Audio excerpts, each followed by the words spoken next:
The end of June, my friends, is not only another 30 days in the books, but another 30 days of numbers and stats to consider with how this pandemic is impacting our local real estate markets here in LA on the west side. Now, not only that, but it also is a culmination of 3 months, bringing the end to quarter two, which allows us a prime opportunity to see how this quarter two 2020 compared to what we were experiencing just 1 year ago with 2019's quarter two, where we saw a buyer feeding frenzy, buyer demand off the chain, a lot of homes selling over the asking price, a lot of homes selling before even that for sale sign could be put up, a lot of homes also being sold before they were even finished. So are we still in that type of market? Has the market rebounded for that matter? We'll keep it dialed in here because I'm going to take you on a transparent ride as to what is going on in Mar Vista with respects to the pandemic and how Mar Vista's real estate market fared during quarter two's 2020. Keep it dialed in. About to get in there.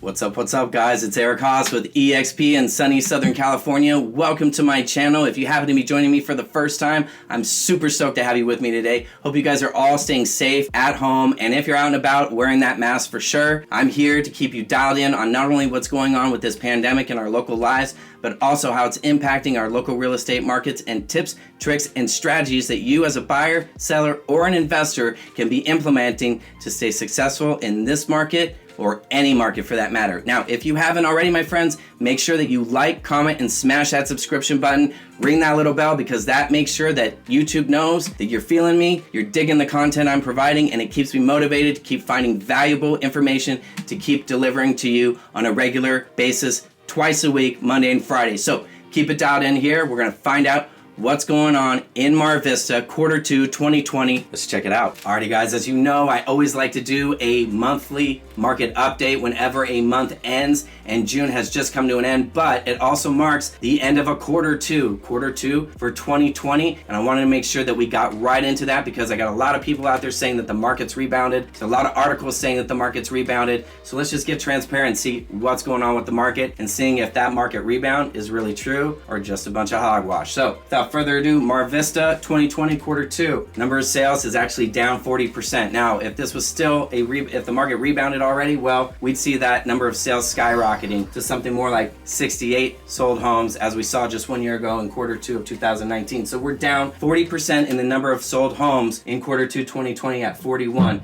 We're looking at number of actives during a market where, you know, people are saying it rebounded. So if it rebounded, buyers should be out in droves taking advantage of opportunities, right? Well, inventory has skyrocketed, especially right here in Mar Vista. We were normally used to about 32 or approximately 32 to 35 homes for sale this time last year in quarter two of 2019. Right now, we've seen a 72% increase to 68 homes currently available for sale right now in Mar Vista, right while I'm filming this video. We're looking at average days on market. That's not gonna paint a clear picture for us because days on market is not counting against the seller right now. So unfortunately, we can't really tell how many days a home really needs during this pandemic market to actually sell. Why they did this? I think they wanted to help sellers out, but if we're looking at a hot market like we saw last year in 2019, quarter two, it took 43 or an average days on market of 43 days to get these hot properties sold sometimes. So I can only imagine what kind of days on market we'd be experiencing right now in a market that we're feeling is not having buyer demand, inventory is peaking,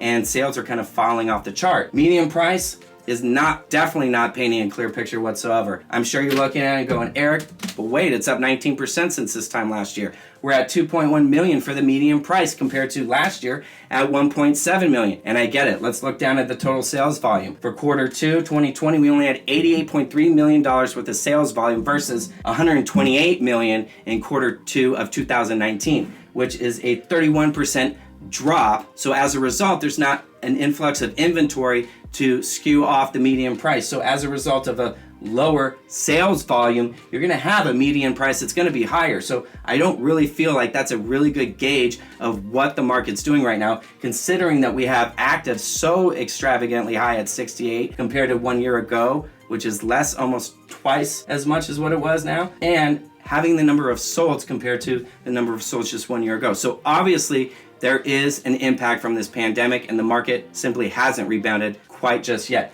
Now, let's look at average price per square foot because it's going to be similar to the median price.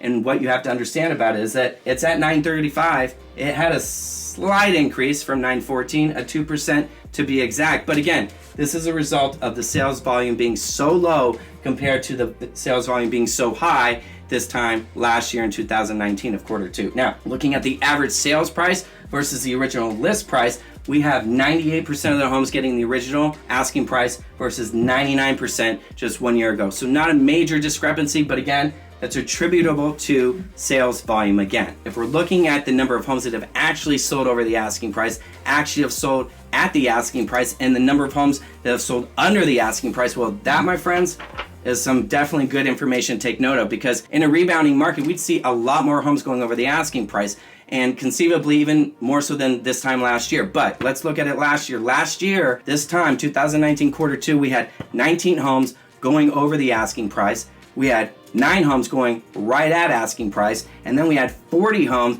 going below asking price. Now, that's 58% of the homes. That 40 number is 58% of the homes that actually sold in quarter two for 2019, which was a total number again of 68. If we look at quarter two 2020, we have a total number of homes selling over the asking price at 13. The number of homes selling at the asking price at 5, yeah, single digits, one-handed now, and the number of homes below the asking price at 28, which has been an increase of 10%. So we actually have 68% of the homes selling under the asking price compared to this time last year at 58%. Market's not quite back yet, and we're going to make sure though that, we keep you dialed in on what's transparently going on, because these numbers right here are gonna either help you or hurt you at the end of the day. And if you hear them wrong, they're gonna definitely hurt you. But if you hear them right, then you're gonna be in a prime position to still, even in this market, sell your home within the first 2 to 3 weeks of being on the market. If you want to find out how, make sure you drop a comment with your email. I'll be happy to reach out to you, or just drop a comment. I'll provide you with my email and we can get in touch,